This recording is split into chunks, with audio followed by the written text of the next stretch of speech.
This game is extremely weird. From the setting, to the characters, to the magic, to the combat in general. This game is just so bizarre, but I want to talk about it. What's up, gamers? DreamcastGuy here. Hi, today we're going to be talking about Forspoken because late last night they randomly dropped a demo for the game itself, and I did every part of it, including the secret last boss of the demo, and I definitely have some strong thoughts on it. But let's dig into that. Hello, if you could like this video and subscribe if you haven't already. Now, let's start things off by talking about the main character, Frey. We are playing as a New Yorker from our planet who's been magically transported to a very Final Fantasy-esque universe. It's a corrupted kingdom called Athia, where these evil tyrants have dominated the land, and now the citizens need a savior, which happens to be our sassy, back-talking character here. Now, I don't have a problem itself with like cheesy stories like this, but this world just feels so empty. A big part of this demo is you can tell they're trying to show off the graphics and the traversal system. When Frey came to this planet, she seems to have been gifted with this magical bracelet that allows her to do all sorts of magic, but also kind of teleport to dash at what seems to be like 50 miles an hour. You are incredibly fluid when it comes to just general transport.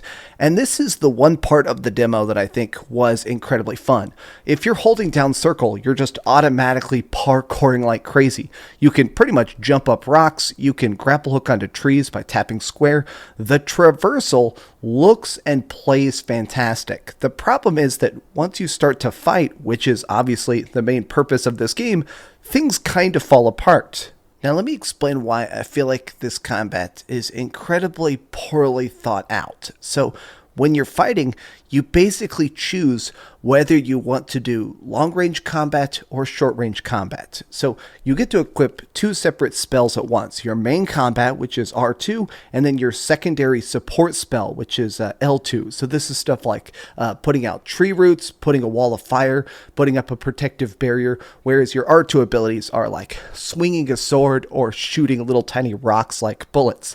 But the problem is that in order to switch between your long-range and short-range abilities, you press L1 and R1 simultaneously. Now, the reason I don't like this is because in a lot of these fights, you end up just picking either long-range or short-range. I feel like the best combat systems are always designed so you can easily on the fly adapt to changing situations. This game feels so clunky because you have to basically in the middle of the fight stop time and switch between long range or short range. And also a lot of these abilities do not feel good. A lot of these abilities straight up feel useless. Now, maybe it is just because this demo feels like it's about 5 hours into the game. The talent tree is incredibly filled out.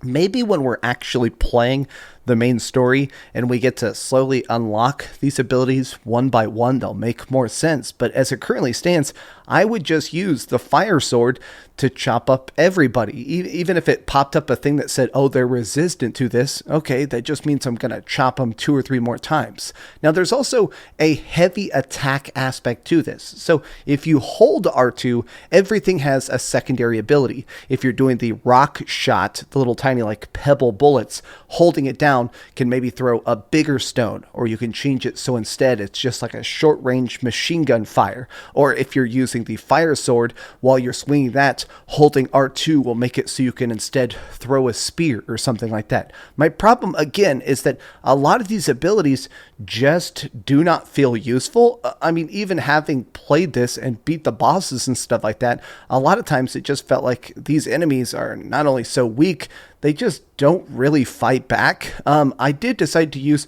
the traversal button. By tapping circle, you can also just dodge. Everything here is slow, and so clunky. It was very, very easy to dodge. I will say I enjoy the art style a lot. Frey's character design is very, very cool. I think a lot of the environmental details, the graphics, I think are fantastic. Also, for some reason, we're just fighting random wildlife. So I fought like random deer and stuff, but they had like cool golden corruption on them. I do not understand the story because obviously the opening cutscene of this demo was like 20 seconds and it's just a voiceover being like, yeah, you're in the lands of Athia, figure it out, bitch. But I think that this demo was such a bad display of the game itself. This comes out in 45 days. And I've got to say, this is not going to bump up the pre-order numbers at all.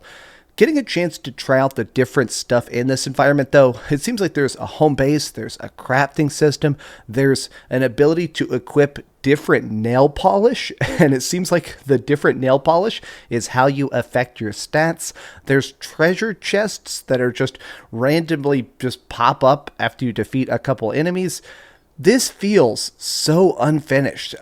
This is technically a Luminous Productions product. This is the Final Fantasy engine. This is their like big, huge thing that was built internally at Square Enix. I kind of feel like this looks like a tech demo. This looks like they built it internally and they put maybe millions of dollars even experimenting with it, and they decided to try and release it. As it currently stands, I am mostly just lost as to what the heck they're trying to achieve. I am still going to play the full game. I am still going to review the full game. But as it currently stands, I don't really get it. I mean, I wish we'd seen a big villain. I wish we had a bit more plot line. I wish we had something here to really kind of get us going, because it stands Forspoken for being a game in another universe. Definitely feels disconnected. I don't feel like that cool impact. I don't feel that tension. I don't feel that awesome, great grip of beating another monster and leveling up and getting experience points. This is a very, very flaccid adventure. But you know what? Maybe the game will surprise me anyways. Have you had a chance to try the Forspoken demo? I think it's only on PlayStation 5, but you know what? If it's on PC or something, definitely give it a shot. I mean, what do you got to lose? It's a free demo. If you enjoyed this video, give it a big old thumbs up, share with your friends, and subscribe if you haven't already. And please do me the biggest favor of all and keep dreaming. By the way, the next major review is going to be The Witcher Next Gen Update. Witcher 3 is coming to the PlayStation 5 and the Xbox Series X, and I already have it. So I'll tell you guys about that on Monday.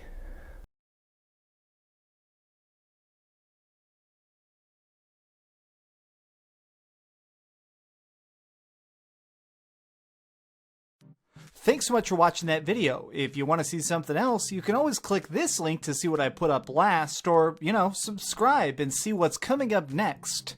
Also, I promise that whatever I do, it'll try not to suck.